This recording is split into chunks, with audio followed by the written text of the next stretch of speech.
Hi, I'm Sonnet with Sonnet's Garden Blooms. I want to welcome you all to the 12 days of DIYs. Today's video will be all of my DIY ornaments for my Christmas tree. I'm super excited to start getting that baby decorated. I am going to take you along and tomorrow's video is going to be all the decorating of the tree. Now for today's giveaway, to qualify, go ahead, if you are not yet a subscriber, go ahead, hit that subscribe button, turn on your bell notification so when I do release videos every Monday and Friday, you'll be notified. Go ahead, give this video a thumbs up. Share it and make a comment. Today I'm giving away several of my ornaments. So if you win today's drawing, you will win several of the ornaments that I'm making in today's video. So we are going to also be drawing for day 7. So let's go ahead. I always want to look. All right, so today's winner is Sarah, I'm going to butcher it, Bohrer, B-O-H-R-E-R. You are our winner for day 7. And if I remember correctly, it would be the IOD stamps, which would be, I'm thinking that was when I did my mantle. So I want to thank everybody for watching. I hope you enjoyed today's video. So this summer, I ended up finding these spindles in the garbage, and this is going to be used for our first project. I am going to take them and cut them into 6-inch sections so I can get 4 ornaments out of each one. So we'll have 32 ornaments. These are cut, and now I am going to sand all the edges just to make sure that like the rough edges here are gone. We are making those spindle ornaments, and in the previous clips you saw that I had started off with the long spindles, cut them down. I just did them random. I wanted them all to look a little different with the actual spindles themselves. So what we're going to do next is we're going to take this small screw eye and we're going to put it in the top to use to hold it to make it an ornament. I am using a 5/64 2mm bit, and basically I just try to find the center of the actual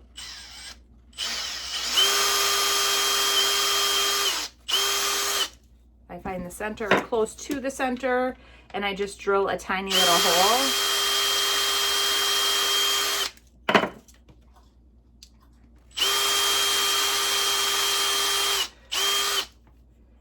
And that is a tiny hole to get you started to actually start putting in the bit or the eye.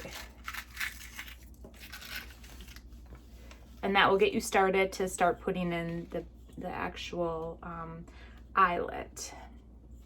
And then I use a little pliers, and I just hold on to it, and I just hold it, and I just twist it, and it goes right in. Makes it really quick and easy. And there you have it.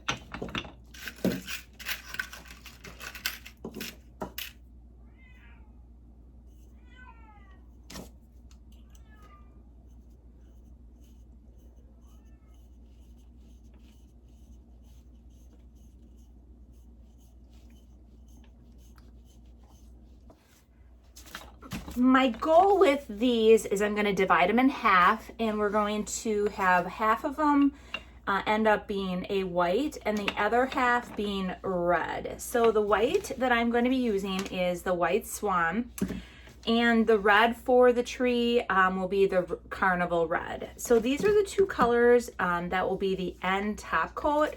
But I want these to look old, distressed, worn. So I am going to do a painting technique with these, and underneath, so the ones that are actually going to be the white, underneath I'm going to use a little black dress, gypsy green, cake batter, and apothecary. And I'm going to randomly just paint underneath to make it look like several layers of paint. And then I'm going to let that dry, and then I'm going to come back with the top coat of the red, and then I'm going to pull all of that, all these colors will then come through. And then for when I do the top coat of the white, I'm just going to add some red in there too to kind of have the red pop through as well. So I'm going to go ahead and get that started. So just like I told you, I am going and I'm painting the base, the entire base. I'm going to do black. I'm doing the little black dress. That is going to be what appears to be the first coat of paint on all these spindles. And then after that, that's when I'm going to come in and I am going to paint multiple other colors. So here I'm starting to paint. I'm doing aviary. I'm just adding a little bit here and there just to give it that, you know, when I distress it back, a little bit of these colors are going to be popping through. Then I'm going to go in with some cake batter and do the exact same thing. Just add a little bit of cake batter to the whole piece. Again, just random all over. Now I'm going in with Apothecary, and again, just a very random all over. I want it to appear that these spindles had been painted multiple times over the years. And then last, I'm adding some red to the pieces. I actually, in the end, I think I went too crazy with all the colors. I like how it all turned out, but in the end, I wish that I would have stuck to just a couple colors. Look, when I looked at this, I was like, wow, that's a lot. But I do like the distressing in the end with it coming through. So now that they are all painted the white, I'm going ahead and I am going to just wet distress them and just do it very random all over each of the spindles and just have pops of the color come through. I really do like how this turned out. I just, like I said in the last clip, I just wish I would have maybe cut back on so many of the colors, but again, I love the final product. To finish it off, we just have to clear coat it with Big Top, which that's what I'm doing. And that just prevents any of the DIY paint from reactivating, and it just seals the whole piece.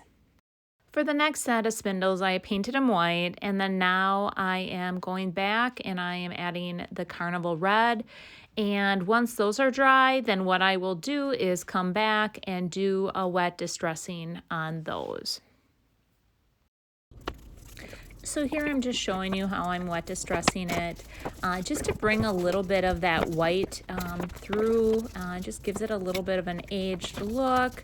And then after that, I'm going to go back and I'm going to apply a clear coat. So I ran out of Big Top, so now I'm just using up the rest of my poly. Basically, any type of clear coat is what you're going to want to use to completely seal the DIY paint to prevent it from reactivating. For our next project, I found these 3 packs of ornaments at the local Goodwill for $3.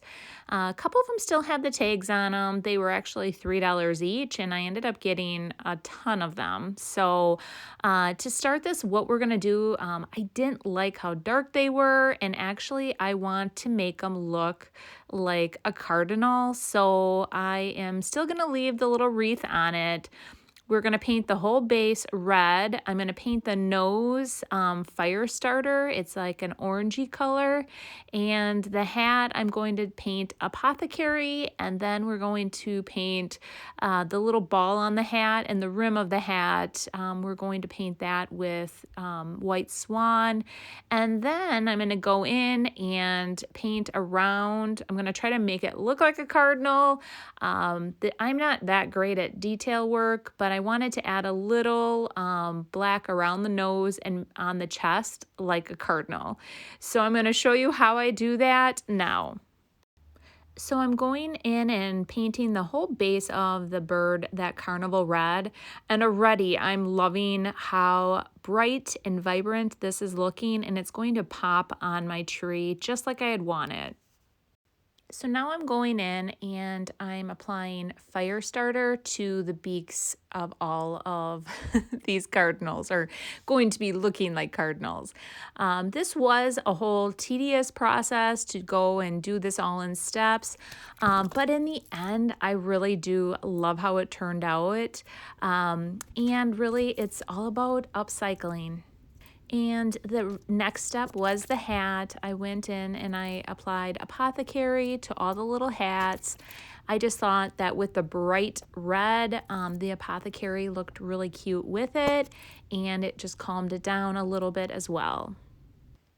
So I'm taking little black dress and I'm going to add a little detail work. I wish I would not have had as much coffee because my hand was a little bit jittery. But basically what I wanted to do, or what my vision was to draw a black line around the entire beak, and then go in and create on a cardinal, there's a little black on its chest. So add a little black there, and then 2 little dots for the black eyes. It wasn't perfect, but I don't think anybody's going to be inspecting it on my tree. Then I'm going to go in with white swan, and I'm just going to add that to the ball of the hat and then the brim. And then for the final step, we're going to go and add a clear coat to lock all the colors in. And here I'm using the poly acrylic, just completely coating all the cardinals. Again, like I said, to lock that DIY paint so it does not reactivate. I love working with DIY paint. The colors are so vibrant, and it's such an easy paint to work with. It's my favorite, definitely. So we're back to using some rounds. I pulled these out of my stash, and this is a project that I actually showed in one of my previous Christmas decorating videos. I did put these in my booth, and they are selling very well. I wanted to add a few to my tree though. So I had bought this stencil from the Hobby Lobby. So the material, I should say, is from the Hobby Lobby, and I used my Cricut to cut out the number 25. Very easy, and I love it because now I can have the stencil to use for next year when I make ornaments, or if I'm going to use it for something else. But the stencils are so easy to work with from the Hobby Lobby. So I'm just going ahead, I'm going to stencil it, and then once it's dry, I'm going to go ahead and clear coat it with a poly. I am using Carnival Red. I wanted to keep a complete color palette all the same throughout the tree. Now I'm just taking my drill bit and I'm drilling a hole in the top of each of these so I can add some twine. Here I'm putting the twine in, and you can see how quick and easy this project comes together, and customers love them. So I am going to attempt to make another barn star ornament. My last attempt was far too large. These are definitely much more of an ornament size. So I am creating an entire red one, a white one, and then a red and white one. And then at the very last minute, I decided to make one the color of my ribbon, which is like that tan, black, white, and red. So I'm having 4 different color varieties, and I think these are turning out great. Now that they're all painted, I brought them outside, I used my hand sander, and I distressed them. I'm now using my brad nailer. I have a back piece that I'm going to put 1 brad nail into each of these pieces. And This was a little bit more difficult than my larger ones, just because the little pieces tended, when I would put a brad nail in, the pieces would tend to move. But overall, in the end, I just had to finagle a little bit more to hold them all into place and make sure that they all went, so it created a perfect star. After that, then I went ahead and put a polyacrylic on it to seal all the DIY paint from reactivating. And then for the final step, we're just taking a larger drill bit and we are drilling a hole into the star. And that way we can feed through a piece of twine, and then it will be a finished product. And I was worried that I just drilled a hole into my table, which I didn't, but I was concerned for a second there. I don't know if you saw me rub my table. Typically, I do not drill inside, but here in Wisconsin last night, we ended up getting a very, well, it was a storm, and it took us a while to unbury this morning.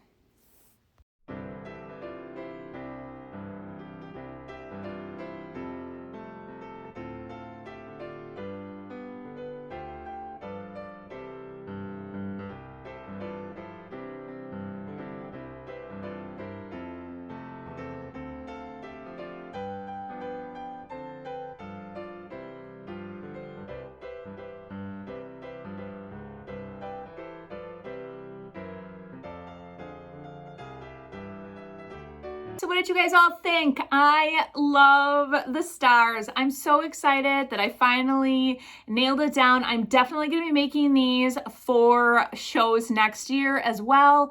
I'm going to love having them all hang on the tree, so that will be in tomorrow's video. I'm going to decorate the tree. I'm going to bring you along, show you how I bring all the pieces that I created today and the ribbon and everything and tie it all into what I've already decorated in my home. So again, if you have yet to subscribe, go ahead, hit that subscribe button if you do enjoy my channel.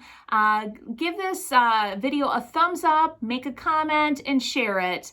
I appreciate all the support, everyone, and we'll see you tomorrow. Bye. Bye.